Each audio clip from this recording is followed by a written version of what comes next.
Welcome to 4 Minutes Closer to God. My name is Doug. This segment we'll talk more about superheroes and how the Bible addresses that topic, where they would have come from, and how they are expressed culturally across so many different cultures and civilizations.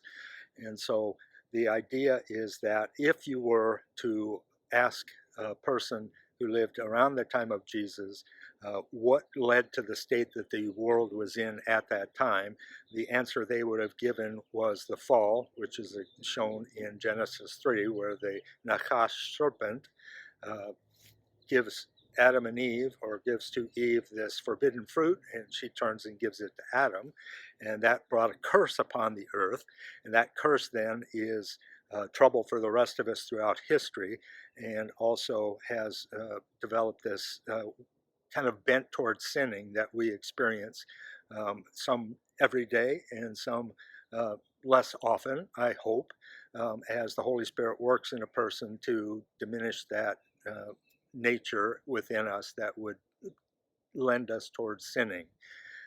The other comment is that in Genesis 6, there were giants in the earth, and they were a hybrid race that were irredeemable. God could not save them because they should not have existed.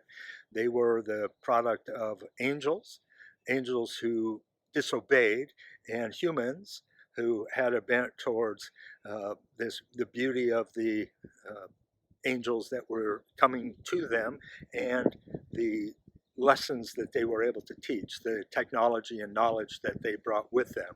And so the cohabitation of angels and humanity created these giants who are a hybrid race and have no place in God's esteem or economy. And that's the problem with Genesis 6, which is then attested later in Genesis 11, where we have the Tower of Babel. So the fall, the flood, and the Tower of Babel have given rise to the state of the world as we know it now. So what happened at the Tower of Babel? Nimrod is a mighty hunter before the Lord, and he was one who became a Gibborim, a mighty man. And so it almost seems as though he was a regular human who, through genetic manipulation, became this giant.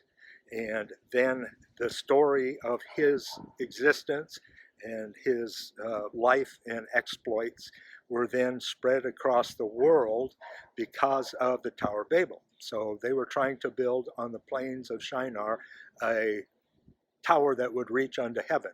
And so they had to start wide at the bottom and work their way up to a place where they could get into the firmament and essentially storm heaven and take God on in person.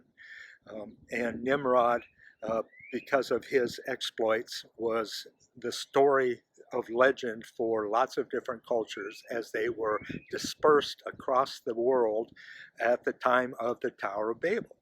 And so Babel is the confusion of languages, and they were dispersed into at least 70 different kind of cultures and settings.